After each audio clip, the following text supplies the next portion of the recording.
Exactly some number of weeks ago, we set up the two tanks behind me. So we've got the dirted aquarium and we've got the aquasoil aquarium. It's come to the point now where we can finish the experiment, and I'm not sure all of you are going to like my conclusion.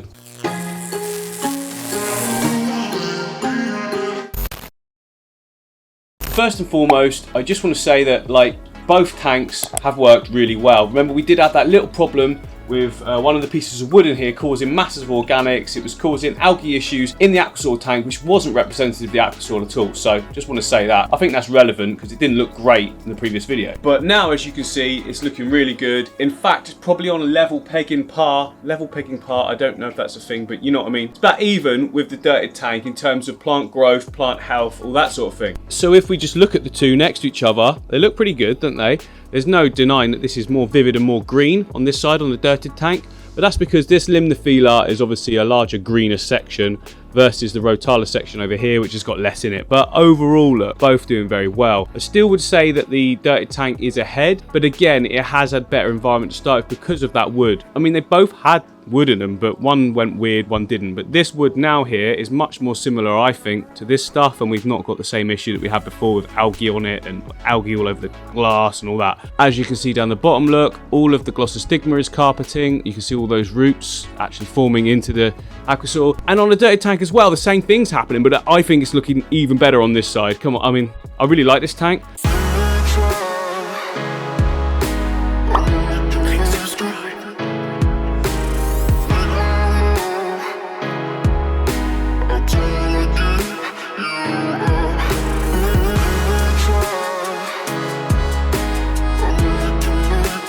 Yeah, so in my opinion, I don't feel there's any need to just carry on with it for no reason at all. I mean, it's taken up space for a while. I would have put something else anyway, but I'm definitely going to keep the dirty tank going. I really like that. I think it'll look good with some really nice shrimp in there. But, you know, obviously this test is not going to be showing long-term results, but, I don't care. I'm not that interested in long-term results. I don't ever keep an aquarium longer than a year. But this is my hobby, and I like doing regular changes and, you know, changing tanks. That's why I've got so many tanks, so that by the time I finish them all, I can start again. And that's the fun for me, is the building part. I absolutely love it. I love seeing a fish in that environment for a length of time and then switching it up. And that length of time could be 6 months to a year. Come on, it's not like I'm doing it every 5 minutes. Every now and again I do that, but that's if I'm not happy. That's if I'm not happy with what I've set up. So yeah, for instance, this one, I'm going to take this one out because I want to put in its place this. I've got a history of smashing bowls. Look, this is why, because I've just decided to balance it on the edge. I've got my first bowl aquarium I smashed accidentally with a drill. I put the drill right next to it on the side here, and it went ding. And it just hit it perfectly, right dead centre. It blew out a perfect circle in the glass, and yeah, there was mess everywhere. That was in the last studio though, but you know, and then I bought this one afterwards. I scaped it, it worked out really well. You guys have loved that video. It's I think it's on its way to 300,000 views. I really like doing bowl aquariums, so I want to do another one. But for this one, I'm going to take a leaf out of this guy's book. It's not a guy, it's a tank. And I'm going to do it fully dirted. I'm going to do a full dirted, no filter, no CO2, no heater, no water. No, there will be water. Someone put that once in a video. I thought it was very funny. But yeah, that should be a really nice setup. We can have the two side by side. So that's coming up shortly, and I look forward to building that with you guys. In conclusion then, dirty tank or aquasoil? And this is what I'm talking about when I say you guys might not like the result. Basically, in my opinion, no one is better than the other, really. They both have their own pluses and minuses and individual applications. If you're on a budget, you can go out and get some dirt, put it in your tank, cap it in sand, and you can still have a successful planted aquarium. But then if you want to put it in a tank where you're going to be pulling stuff up all the time, replanting, moving stuff around, then aquasoil is definitely the one to go for, if you've obviously got the budget to allow it, because it's not cheap, is it? That being said, I always think that aquasoil is a good investment. I used to spend quite a lot of money on aquasoil, to be fair, but it does give you a really good instant start, and so does the dirty tank, as I've shown.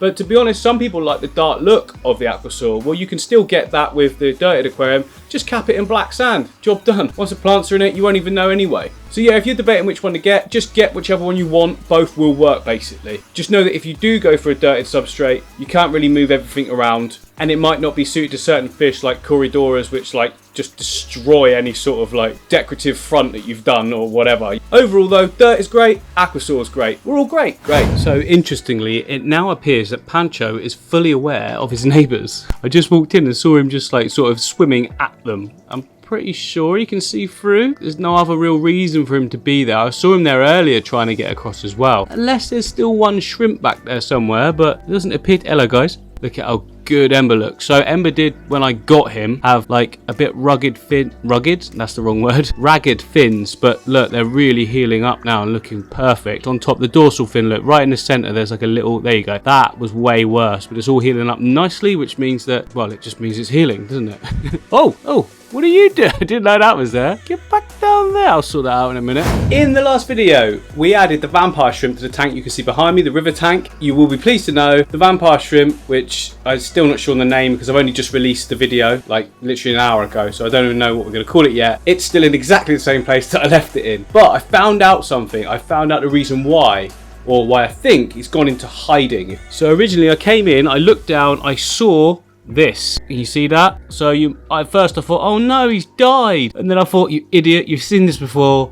It's his molt. That is his full molt, and it looks just like him, but sort of semi-translucent. But at first glance, it didn't look like that. So he has just basically gone straight in this cave system, which there's a gap all the way through there to the other side. I don't think you can. Oh, there you go. There you can see some light just peeking through in that gap. So he can come in one side, out the other side if he wants to. But that's perfect, because he's still currently in here. I don't think we're going to be able to... Oh, there you go. You can just about... Oh, the reflections. There you go. You can just about see in the middle of that root system. There he is. Look, you can see him fanning away in there. He's fanning away. He's fine. Let's not rush him. Let's not rush him. You know, when he's ready, he'll come out and we'll see him. One day I'll just come in and he'll be strolling around and be like, oh, yes, awesome. My vampire shrimp is now out. Like... So many people have said that like they can go completely different colours as well. Someone commented last time, sorry I can't remember your name, but said he had one blue, one black, one sort of pinkish, one orangey. So that would be really interesting to see what colour my one will be eventually. Apparently they go more sort of orangey as they age, but you know, we'll just see how it goes. I really want more now, anyway. And also, guys, we've got good news. Dave from Aquarium Garden sent me all the hardscape that I'm going to need now for the tank behind me. You see, there's going to be a jungle angelfish tank. It should look absolutely phenomenal. I've got big bits of manzanita. I've got loads of millennium stone coming. I've got all the plants all ready, so it's going to look awesome once it's done. That will be quite soon, you know. I'm not going to rush it though, so I might build it in stages with you as part of like the vlog, and then put that all together as sort of a one-piece build thing at the end. And then that way you can see it sort of build with me steadily as well, day by day. But then ultimately we still get a full build video out of it at the end. But then once that's done, guys, this tank storage thing, plant stuff that I've got here will be free and empty. So I'll have another OptiWhite 60cm tank that we can do something with. A lot of people keep wanting the crab paludarium, that sort of thing. You know, vampire crabs. Oh, then we have the full vampire set. We have the vampire shrimp, the vampire crabs. I'm going to be doing a newt setup at some point, and also I'm thinking the cave aquarium will potentially be at some point the mud skipper one. So we've got lots of different aquatic life there, and I'm really keen to get like a variety in here for my own interest and for your interest. It doesn't have to be just fish, does it? I'm interested in lots of different things, the behaviour, you know, the characters and all that, and I'd like to be able to bring that to you and just enjoy it myself day by day. So as you guys can see, I'm sat in front of my Discus tank, which is in my living room. I'm not actually often in here anymore, but you know, the tank looks after itself, which is great. I just want to show you a little bit of it because I haven't actually shown you the tank in ages. Okay, so what's going on with the tank? Well, everything is growing amazing with ease. I don't really do anything.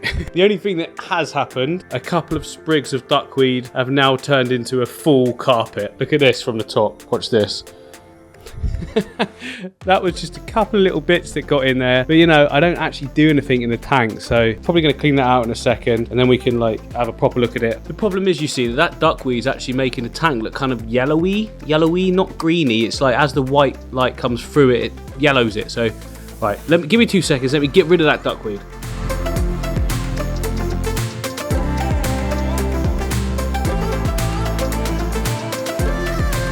Right, so I've managed to remove a lot of the duckweed. Look, you can see there, most of the surface is clear now. I didn't get rid of all of it because I'd be here for a long time and ain't nobody got time for that. So here are the rummy nose, look, still doing their schooling thing. Wee, one goes, they all go. I love them, they're so cool, look. I don't come in here and look at this aquarium enough, to be honest, because it's really, really stunning. It's grown in amazing.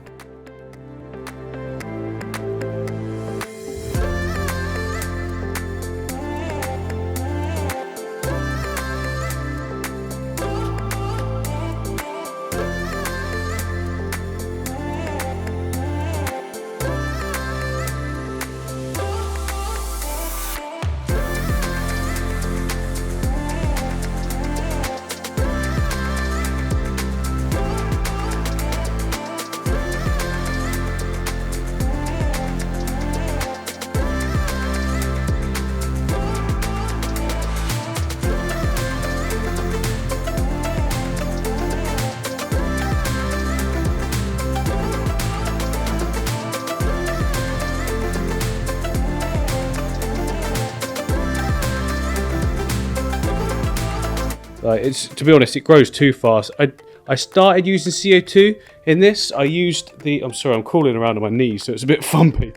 I didn't originally use, this is the Tropica system, so it's like, well, it's just like a diffuser like that, goes down to this little CO2 system. So yeah, I used that for about a month when I set it up, and I just found that everything grew way too fast. But we now know that I've got a high concentration of CO2 in my tap water anyway, so that's why all my stuff grows really nicely. So there's no real need for me to inject any CO2 at all. Like, when I can get results like this, like, you don't need more than this, and to be honest, it grows way too fast otherwise, and I'm constantly trimming it as it is. But yeah, if you look up at the top, look up in that gap, there's just tons of guppy babies as well. The glass is a bit dirty, look, but there's guppy babies everywhere. The Discus don't seem to mind them. I'm guessing they would pick them off when they're really young if they actually spotted any, but like, I do keep the tank well fed. Let's feed them now, actually. Opening up my secret drawer of foods and stuff. I'm always like, where's this? Where's this? Check the stuff drawer. This is the stuff drawer. What else have we got in it? Random paintbrush. Why not? The backing for an aquarium that I'm never going to use. A screwdriver. A pot with paint in. You know what I mean? Like, there's just weird random stuff in here. Anti-fluke and wormer. That's a good one. Anyway, so the food we're going to use. Discus crisps I use. So there's a variety of sizes like that. Sound effects unnecessary. And look at those crisps there in the centre of the screen. They look silky, don't they? And then I've also got some really nice other ones over here. These crisps, silky as well. I love that little sort of textured look you get from crisps. Like they're sort of like covered in wax or something. Yeah, so that's that tank. That's looking fantastic. On to the next one. So as I was saying at the start of the video, just going to break this one down now, make a space so we can get the bowl in there, see how it looks. And then we can sort of add like a dirted section, if you like. I think that'd be quite cool. I've got a feeling the dirted bowl is going to turn out really nice as well. I'm actually going to save a load of these foreground plants. Yeah, just the foreground plants, the rest I'm not interested in, for the new 𝐂𝐄𝐄 as well.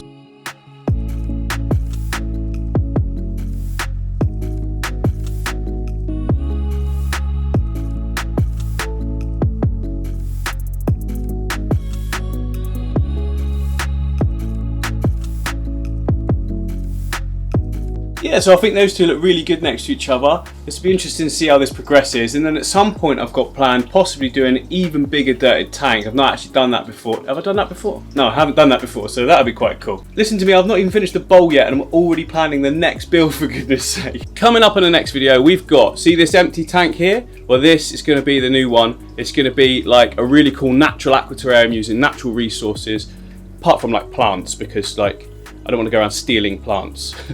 Or maybe if there are some plants, because this is going to be the new aquarium, so it's going to be like, I want to do like a lagoon that's an aquatorium, kind of like the one behind me, but more like a wrapping style. So like wrapping, not like a rapper, but like an M&M.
If you've enjoyed the video, guys, be sure to give me a like, a subscribe, a bell, all of that stuff. It really does help get the video out there, and hopefully get a few more subscribers, because I'm nearing like 100,000 now.